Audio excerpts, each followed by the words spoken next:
Consider kush. Can y'all see that? Like, music was always a thing. I love that free expression over good impression, even in my clothes. Glitter is very deceiving. The first things I put down were bars. Guys, fruits bang.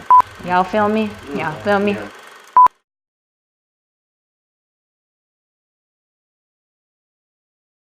What's good? My name is Iindirhe, the vibe goddess, the thug, the fairy. I am an alternative R&B and hip-hop artist, and you are watching Role Models.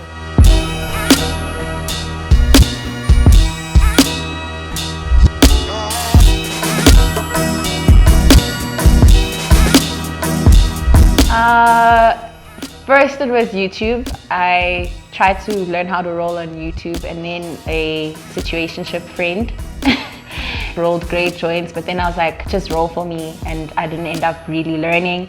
And then the third person who taught me how to roll proper was my cousin, but she did the packing method. You roll the cone first with the paper, and then you fill the paper with the kush. And then the next time, a friend taught me, and yeah, he taught me how to roll like meat joints. So that's currently where I'm at now. I'm practicing that. Shout out to my bro. He used to go and get high in the garden, and I was watching them. I was like, I'm not gonna learn from the people at school. I'm coming to you know what I mean? So I think at the time, My Beautiful Dark Twisted Fantasy came out. It was a thing, and I think that was top 1 best listening music experiences. Like, I'll never forget that, ever. The energy was kind of surreal. The paranoia was weird though. Yeah, that was weird. That's in your smoking arsenal. Okay.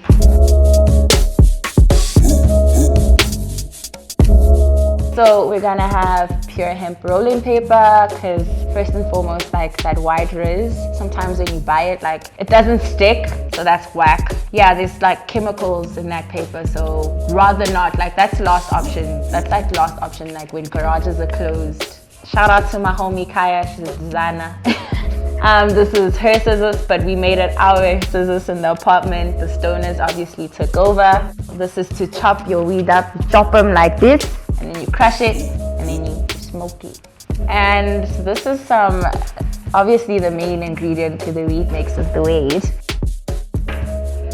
Incense for the vibe, but it also helps to have like something tiny so you can like just get the weed in there so that it's smokable. So we use this to pack as well, but generally just when you vibing with yourself. This is cannabis incense, so yeah. Part of the ritual is having a book and paper available to do the chopping. So I believe that you should respect the herbs. So part of my ritual is also kind of like just taking note of my thoughts. So that's what we use this book for. This is like my book of spells, but it's not real spells, guys. It's just affirmations, creativity, and more affirmations. These are just the oracles. I'm into crystals. Crystals are stones with purpose, and different stones have different purposes. We have energy points, and a crystal basically amplifies that when intention is set. I do believe that we need to be open to understanding different versions of what we've been taught in spirituality, and I definitely can say that I've been led to my own healing methods, my own methods of alignment. This is also just for energy purposes. Try to keep the energy in your space like really good, and if you respect the herb, you invite the herb to an inviting space. Bet my art is pretty interesting, but nobody understands me, but I keep it thugging like a queen. I'd say South African Zambian because I was born and bred in South Africa, but my parents are Zambian. So my mom was actually adopted by a Swati woman. Oh, that's a big chunk though. I'm trying to get that high. That's basically my heritage, is that both my parents are Zambian. Zambian and proud, African and proud as fuck, like, you know what I mean? As a person who I think comes from descendants of movers and shakers, I think I move with that energy, yeah. Leave your stress like red wine. I think I never got into music. Like, music was definitely always a constant like in my life. So I was probably like 6 when I figured out I could actually sing. Until I was about like 9 years old, my brother and I were watching Sister act. I was singing along. He was like, damn, you can sing. I was like, I can sing? Like, can I? And he was like, yeah, I can sing. We should take you to Brother James, the lead choir guy at church. And I think that's when I found that I was into music, but like more professionally. The first time I ever recorded, I was like 16. And then also at school we had the culture of cyphers and rapping and stuff, so I was very like active, and also like talent shows. I'd like step up. But that's when I think I started performing, like feeling like, yo, I was 16 when I realized I want to do this professionally. So yeah, man, like music was always a thing. By the time I recorded my second poem, I decided that I want to record a project. I actually want to do this. I want to put something together, a compilation that's a reflection of whoever I'm going to be on this journey. And fast forward to, I've put like 2 tracks up. People are listening and people are like really vibing. From that, I was like, okay, we're making a project. Man, like sound is so relative because of how much music has changed. Like for instance, in the glitter, I don't think I was aiming to do a sound, because if you listen to the project, I have a lot going on in there. It was more of an exploration of sound. I got the gangster type of laughing, the gangster type of hustling. And if you think I'm different, my nigga, you onto something. Stay onto something. Hustle hard. What feels good for me is what I do, you know what I mean? I create the music I want to hear. I have my own tone and my own style, and I say alternative R&B because I do believe that I'm not in the atypical R&B space, and also because I've only done like one project, so it's like there's so many ideas I have in terms of how I want to approach music and the type of sounds I want to do and the projects I want to create. This exploration of music and basically purpose became a more spiritual experience because my mom passed away. She had passed away in 2015, and I dropped out of school. So it was like this thing of, oh, like now this is really all you got. So where to from now? To the people, I know I want to fly. Put your hands up. It was like, why glitter? And I was like, because nothing's real. You know, much like life, glitter is very deceiving. It looks silver, but it can have no value at all. You know what I mean? It could be shiny as hell. And it also could have all the value like in the world, you know what I mean? So it was just kind of a play on, it is what it is. So in that process of like depression and going through a lot of like ego deaths and losing myself to find myself, like glitter started to be born.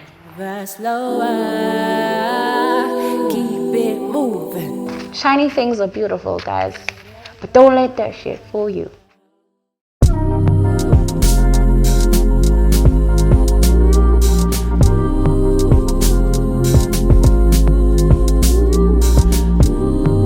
I think hip-hop was first and foremost like my first reference of culture in a non-like African or traditional sense, you know what I mean? And it was also my first reference of expression, even in terms of writing. Like hip-hop taught me how to articulate my feelings. That's why the influence I think is always gonna be there, even in my music and my writing, is because that's where I learned. Hip-hop was a space where I learned how to write actual songs. Like the first things I put down were bars. So that's why the influence, that click moment, I think hip-hop was the first place where I felt that's definitely it. I haven't seen this. I bring blood to your veins. All I'm saying is you've got to choose. You've got nothing to lose. I'm a beat to your soul, so you better pay your dues to me.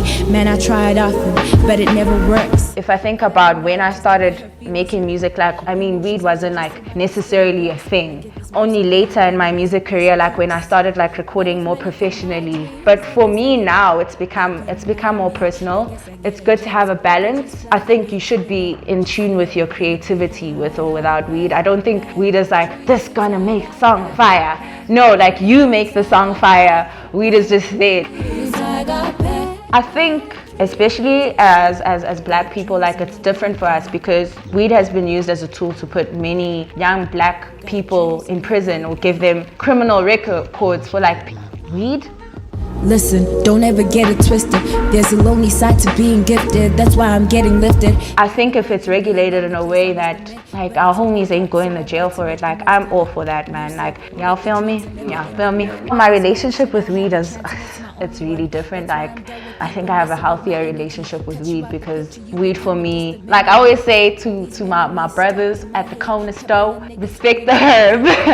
If you don't understand your relationship with the herb, it can be very detrimental. Like knowing the herb plays a very big role in that. A lot of people just like smoke whatever's available, you know what I mean? It's like, there's a difference. Okay, munchy snacks, yay, okay. So, fruits.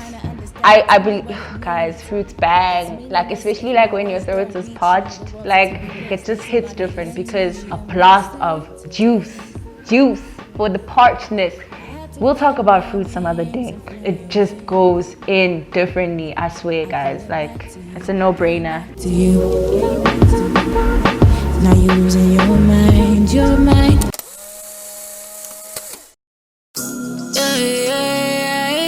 First and foremost, dropping a single soon. Springtime, expect new music. Next year, expect the project. Dropped 2 films, Quarantine, Lady Late Nights the movie. Check those out on YouTube. Instagram, iindirhe, iindirhe. Twitter, same thing. Facebook, same thing. SoundCloud, same thing. Get the glitter, deluxe, it's everywhere. You stuck in the savagery. I see you. Yo, what's good? It's iindirhe, the vibe goddess. I hear them. You know they always talk. Almasi, which is diamond in Swahili. Spread the vibe, catch the vibe, spread it always. Love. I got 3 niggas blowing up my phone. They always call me when they are alone. They are alone. I got 5 bitches chilling on my couch. We sipping gin and smoking on that.